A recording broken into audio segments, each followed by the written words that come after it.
रहती है। सर सफाई में कितने कर्मचारी हैं और दिन भर में कितने बार साफ होते हैं? जानवरों के खाने का क्या व्यवस्था है? लोग बता रहे थे कि कम खाना यहाँ देते हैं जानवर। एक तरफ महाराज बाग जू प्राणी संग्रहालय बच्चों का जानकारी बढ़ाता है और बच्चों को स्कूलों के द्वारा पिकनिक पर भी लाने के लिए नागपुर में काफ़ी अच्छे जगहों में से एक माना जाता है, तो दूसरे तरफ इस जू को लोग नागपुर का कपल्स पार्क के रूप में भी जानते हैं।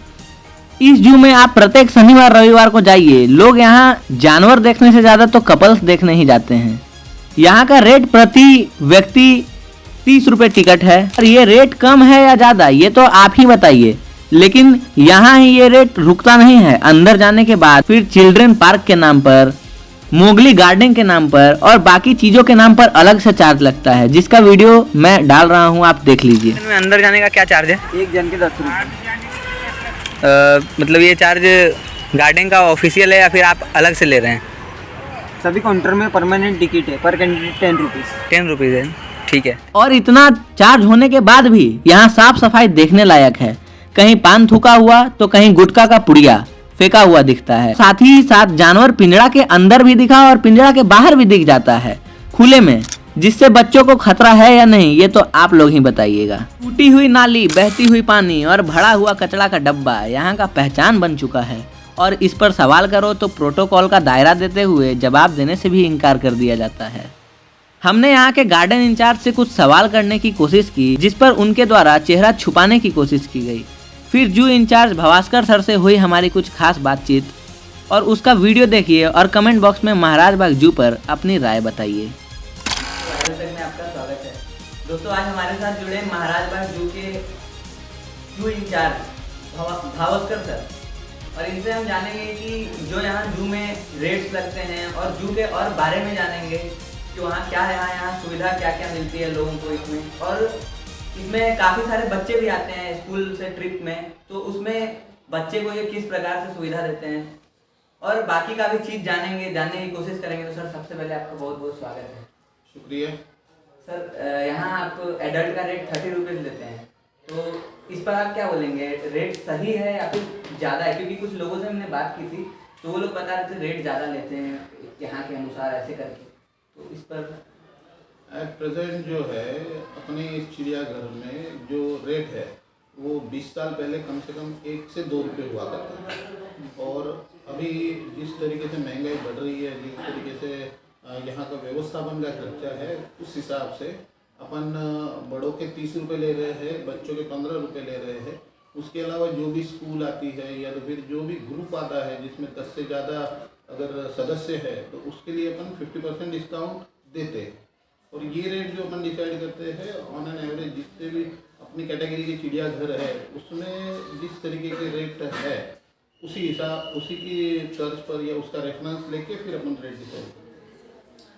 सर आपने बोला कि हम दूसरे चिड़ियाघर के तर्ज पर रेट डिसाइड करते हैं, तो सर ऐसा होगा ना कि आपके जू में डेली का इतना खर्चा आता होगा, तो उस हिसाब से तो आप कर सकते हैं सर, अगर रेट लो उसका कर सकते हैं बाई चांस। अगर अपना टारगेट जो है ना, अपन ये नहीं चाहते कि जिस तरीके से एंटरटेनमेंट के जो साधन है जैसे टीवी हो गया या कहीं मेला लग गया या फिर कहीं पे कोई एंटरटेनमेंट का प्रोग्राम है, तो उस हिसाब से अपन ये नहीं चाहते कि भीड़ बढ़े। अपन ये चाहते कि क्वालिटेटिव और क्वांटिटेटिव भीड़ बढ़नी चाहिए। यहाँ तक कि जो भी अपना टेंडर है उसमें तो अपन ने इस हिसाब से टर्म्स एंड कंडीशन बनाए हैं कि सैटरडे संडे अपन तो ये चाहते हैं कि पब्लिक कंट्रोल में रहे। तो पब्लिक कंट्रोल में किस तरीके से रहेगी और क्यों चाहिए अपने पब्लिक कंट्रोल में, ताकि पब्लिक जितनी आ रही है वो सिर्फ इसलिए आए कि उनको वाइल्ड लाइफ के प्रति संवेदना और उनके संरक्षण के प्रति जागरूकता फैले। अपन ये नहीं चाहते कि यहाँ हू हल्ला करने वाली या चिल्लम चल्ली करने वाली या सिर्फ एंजॉय करने के लिए गर्दी आए या किसी को अगर टाइम पास करना है तो उस हिसाब से वो यहाँ आए, ये अपन चाहते ही नहीं। उस हिसाब से अभी अपन जो 30 रुपये ले रहे हैं ना, तब भी जिस तरीके से अपने यहाँ रश है और आप सुन भी रहे हैं कि बच्चे कच्चे खूब सारा चिल्लम चली करते हैं, उनकी वजह से जो पब्लिक जानवरों को जो तकलीफ होती है ये कम करने के हिसाब से अपन तो और वीकेंड को बोलो या तो फिर अगले टेंडर में इसका रेट और बढ़ाएंगे ताकि अपना जितना फुटफॉल है वो कंट्रोल में रहे। एट प्रेजेंट लगभग पर डे 3 से 4 हज़ार पब्लिक आ ही रही है, तो पब्लिक वीकेंड को बढ़ जाती है, तो वीकेंड के दिन भी अपन उसका चार्जेस बढ़ा सकते हैं ताकि अपने पास जो पब्लिक आए वो क्वालिटेटिव आए। अब रह गया सवाल कि टिकट कितना होना चाहिए। अब ये जिस तरीके से मीना बाजार या अपना बाजार जो खुलता है और उनको चाहिए ढेर सारी पब्लिक, अपना टारगेट तो वो है ही नहीं कि यहाँ पे भीड़ बढ़े। अपना टारगेट ये है कि वन्य जीवों के प्रति आस्था निर्माण हो लोगों में और वो वन्य जीव संरक्षण के लिए मदद करें।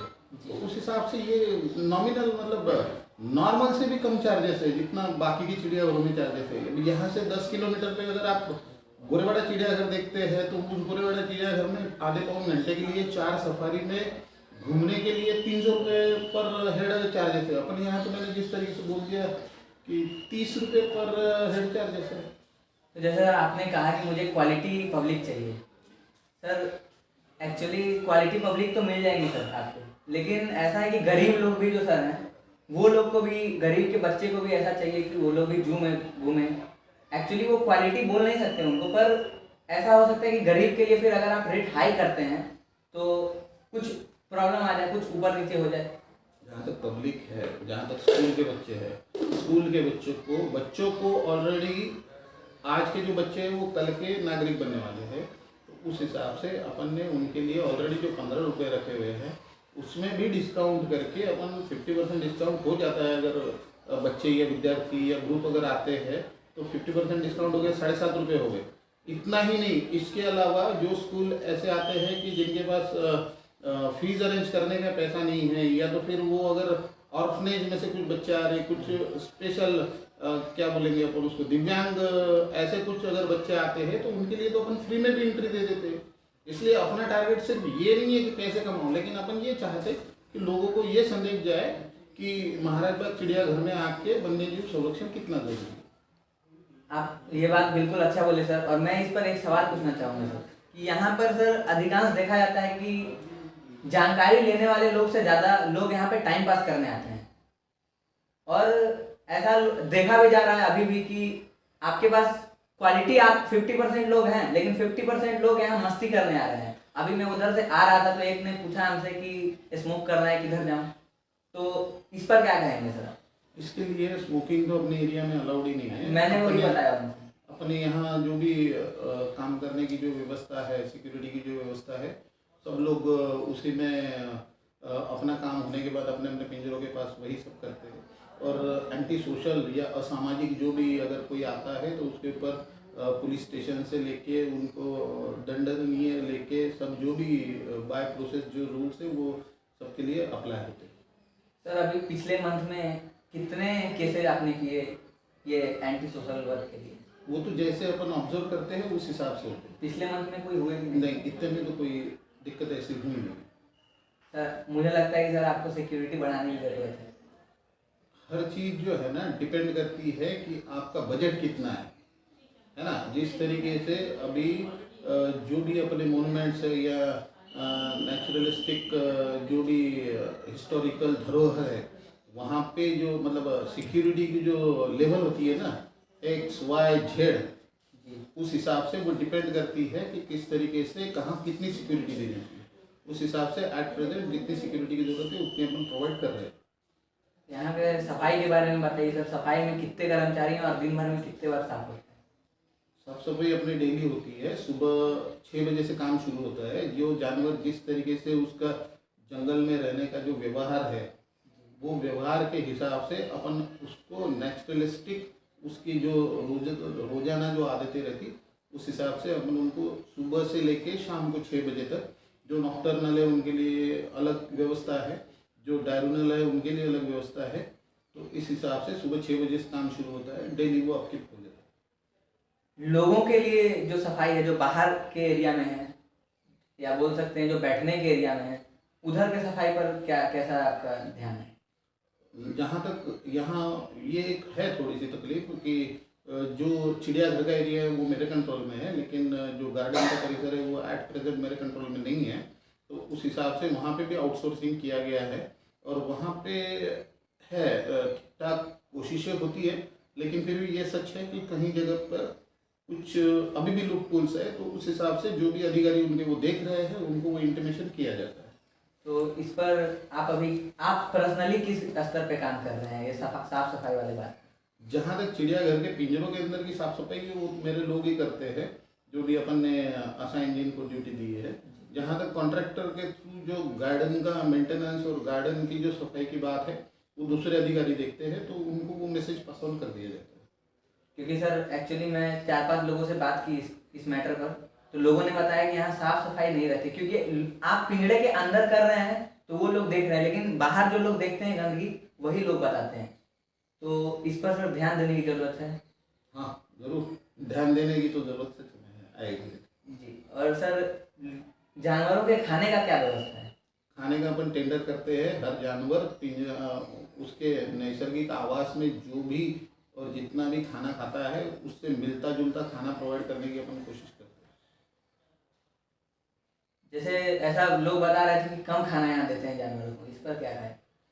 तो लोगों का क्या कहना, क्योंकि लेकिन मुझे पता है कि हर जानवर को जितना उसके नेचर में ज़रूरी है या जितना उसके रूटीन एक्टिविटीज़ के लिए ज़रूरी है उतना तो उसको भरपेट खाना अपन देते हैं। तो सर अभी नया जानवर कितना लाए हैं? नया जानवर ऐसे नहीं होता है कि हर जगह पे हर चिड़ियाघर का कलेक्शन प्लान जो है, मतलब हर एक के घर में कितने बच्चे चाहिए और फैमिली कितनी बड़ी होना चाहिए, ये डिसाइडेड है। वो प्लान के हिसाब से कलेक्शन प्लान बन चुका है। अभी अपने पास जितने जानवर है अभी उतने कंटिन्यू है। तो ऐसा लोगों द्वारा बताया जा रहा था कि नए वर्ष पे आप शेर लाने वाले थे। शेर तो अभी अपने पास एक जोड़ा है ही ना, बाघ है ना? बाघ है, लेकिन अभी अपने कलेक्शन प्लान में शेर है ही नहीं, और वो आगे चल के कभी भी महाराज बाग में दिखेगा नहीं। लोग बता रहे थे ऐसा, इसलिए मैं आपसे ये सवाल। लोग है ना, वो लोगों का कहते हैं। नहीं, मुझे लगा कि ऑफिशियली ये अनाउंस हुआ है कि नए वर्ष पे आने वाले हैं, इसलिए नहीं, शेर नहीं आएगा। शेर नहीं यहाँ पे आने वाले। नहीं। और लोग ऐसा भी बता रहे थे कि यहाँ पे जो कर्मचारी रहते हैं वो अच्छे व्यवहार नहीं करते हैं। चलो ठीक है, ऐसा केस अगर आता है तो कर्मचारी के ऊपर भी उचित कार्रवाई कर देंगे। मतलब ये सब जो भी केसेज हैं आपके पास कोई नहीं पहुंची है अभी तक जो मेरे भी मैं पास बता ऐसा रहा हूं। कोई रिपोर्टिंग नहीं है। लोगों को क्या संदेश देना चाहेंगे? लोगों को यही संदेश है कि जिसको अगर कोई भी महाराज बाग में कोई भी चीज़ में अगर कोई असुविधा होती है तो यहाँ के चिड़ियाघर के जो प्रबंधन है, मैं हूँ या मेरा स्टाफ भी है जो दिन रात यहाँ पे मेहनत करके काम कर रहा है, उनको कांटेक्ट करिए, आपका जो भी तकलीफें है वो दूर कर दीजिए। और मैं ये बोल रहा हूँ कि जैसे क्योंकि गंदगी जो फैलता है वो फैलाते लोग ही हैं, बाहर के जो परिसर में फैलता है वो लोग ही फैलाते हैं। और ऐसा भी बोला जा सकता है कि लोग जो आप क्वालिटी की बात किए हैं, तो जो अनक्वालिटी के लोग आते हैं, यानी कि बोल सकते हैं कम पढ़े लिखे लोग आते हैं, वो लोग कुछ अंदर खाते हैं, फेंक देते हैं कहीं पे, इस पर आपने क्या व्यवस्था की है? प्लास्टिक जो है, प्लास्टिक तो महाराष्ट्र में पूरी तरह से बैन हुआ है जी। और आप देख ही रहे हैं कि पूरे प्लास्टिक का इस्तेमाल किस हद तक कहाँ कहाँ हो रहा है। फिर भी अपन अभी लोगों को भी काफ़ी सारे हद तक रोकने की कोशिश करते हैं कि प्लास्टिक पिंजरे के अंदर या फिर अपने प्रीमाइसेस में ना आए। फिर भी अगर ऐसे कुछ अगर लोग आते हैं या डब्बा पार्टी करते हैं तो उसके बाद वो सब कचरा उठाने के लिए प्रायोरिटी के हिसाब से अपन अर्ली इन द मॉर्निंग फिर से नए दिन पब्लिक आने के पहले साफ सफाई करते हैं। उसमें जो भी 10 से ऊपर आता है उसको 50% डिस्काउंट में रियायत है, टिकट में रियायत है। अच्छा, तो ये अगर वहाँ टिकट काउंटर पे भी ऐसा ग्रुप में आते हैं तो खुद ही डिस्काउंट हो जाता है या फिर बोलना पड़ता है? बोलना पड़ेगा। मतलब अपने से वो लोग नहीं करते? नहीं, खुद होके आप जिस तरीके से बोलोगे फिर उसके बाद एक प्रोसीजर है, उसकी प्रोसीजर फॉलो कर देते। प्रोसीजर बता दीजिए। प्रोसीजर में आपको बस एक एप्लीकेशन लगाना है कि इस दिन इतने बच्चे यहाँ पे आने वाले हैं, तो उसके बाद उसको परमिशन लेके वो 50% डिस्काउंट हो जाता है। अगर बाई चांस कोई ट्रैवलर विजिटर्स अगर आते हैं कोई बाहर से और 10 से अधिक की संख्या में आते हैं तो उनके लिए क्या है? वो अगर वो काउंटर पे पकड़े अगर बात करें तो फिर उनके लिए भी हो जाता है। हो जाता है। सर आपका बहुत बहुत धन्यवाद। शुक्रिया।